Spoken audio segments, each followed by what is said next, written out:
ഇപ്പോൾ ഹൈക്കോടതി നിരീക്ഷിച്ചിരിക്കുന്നതും ഈ കാര്യം തന്നെയാണ്. ഈ അതിജീവിതരായിട്ടുള്ള ആളുകളുടെ ഐഡന്റിറ്റി പ്രൊട്ടക്റ്റ് ചെയ്തുകൊണ്ട് തന്നെ കുറ്റവാളികളെ ശിക്ഷിക്കാൻ സാധ്യതയില്ലേ, ഒരു കോഗ്നിസിബിൾ ഒഫൻസ് നടന്നിട്ടുണ്ടോ എന്ന കാര്യം കോടതി പരിഗണിക്കുന്നു, പരിശോധിക്കുന്നു എന്നാണ് റിപ്പോർട്ട് വിളിച്ചു വരുത്തിക്കൊണ്ട് ഹൈക്കോടതി വ്യക്തമാക്കിയിരിക്കുന്നത്. അപ്പോൾ നേരത്തെ സർക്കാർ വിശദീകരിച്ചിരിക്കുന്നത് പോലെ കൂടുതൽ മെച്ചപ്പെടാനുള്ള കോൺക്ലേവോ അതല്ലെങ്കിൽ അതുപോലെയുള്ള ആലോചനകളോ നടത്തും എന്നുള്ളതിനപ്പുറത്ത് ഇപ്പോൾ വെളിവായിരിക്കുന്ന ഈ കാര്യങ്ങളിൽ ആക്ഷൻ ഉണ്ടാകുമെന്നൊരു സൂചന ഹൈക്കോടതി നൽകുമ്പോൾ എന്ത് തോന്നുന്നു?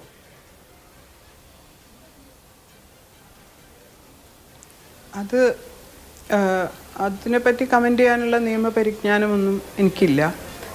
ഒരു സ്ത്രീ എന്നുള്ള നിലയ്ക്ക് അവിടെ മൊഴി കൊടുത്ത സ്ത്രീകളോടൊപ്പമാണ് പ്രത്യേകിച്ച് WCC അംഗം എന്ന നിലയ്ക്ക് ഞാൻ നിൽക്കേണ്ടത്.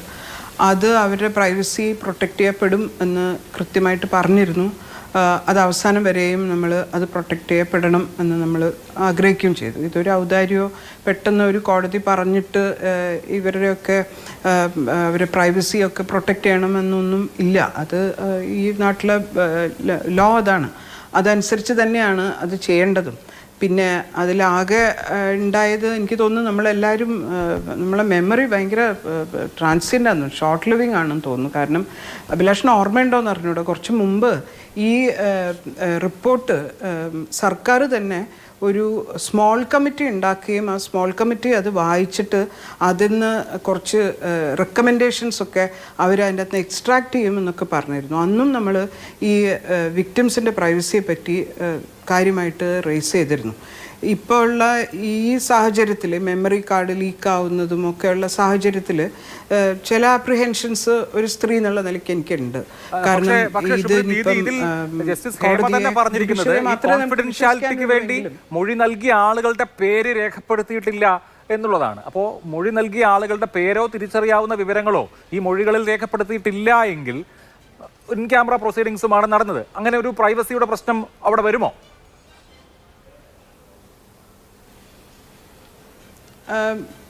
പക്ഷേ ഇതിൽ ഏറ്റവും കൂടുതൽ ആഘോഷിക്കപ്പെടുന്നത് ഈ സെലിബ്രേഷൻ ഓഫ് ഒരു വോയറിസമാണ്. വോയറിസം എന്ന് വെച്ചാൽ കലക്റ്റീവായിട്ടുള്ള വോയറിസമാണ് നമ്മൾ കണ്ടുകൊണ്ടിരിക്കുന്നത്.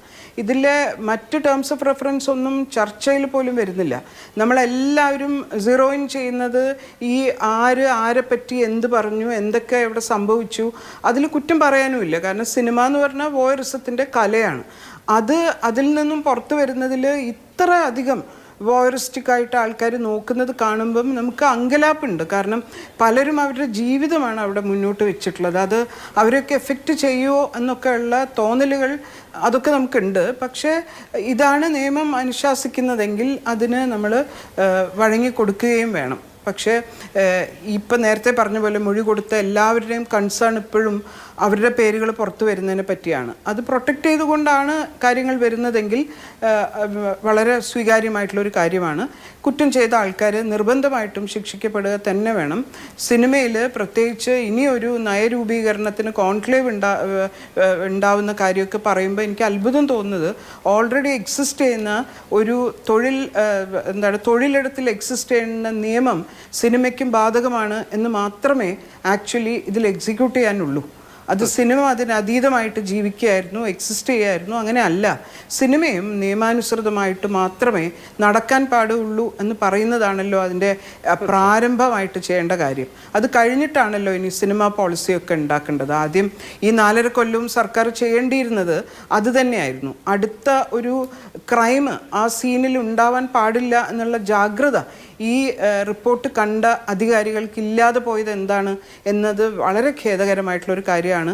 4.5 വർഷം ജസ്റ്റിസ് ഹേമ പറഞ്ഞത് ഇത് പബ്ലിക് ഡൊമൈനിലേക്ക് ഈ ഡീറ്റെയിൽസ് അവൈലബിൾ ആവരുത് എന്ന് മാത്രമാണ്. അതിൻ്റെ അർത്ഥം അതിന് മേലെ ആക്ട് ചെയ്യരുത് എന്നല്ല.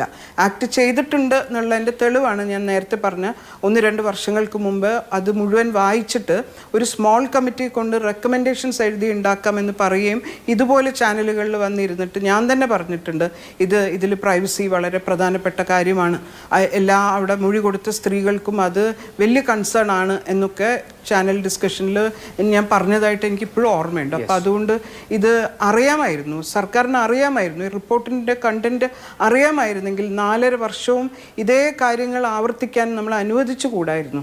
അത് ഏറ്റവും ഏർലിയസ്റ്റ് പോയിന്റ് ഓഫ് ടൈമിൽ അത് സ്റ്റോപ്പ് ചെയ്യാൻ പറ്റിയില്ല എന്നുള്ളത് വളരെ വിഷമകരമാണ്.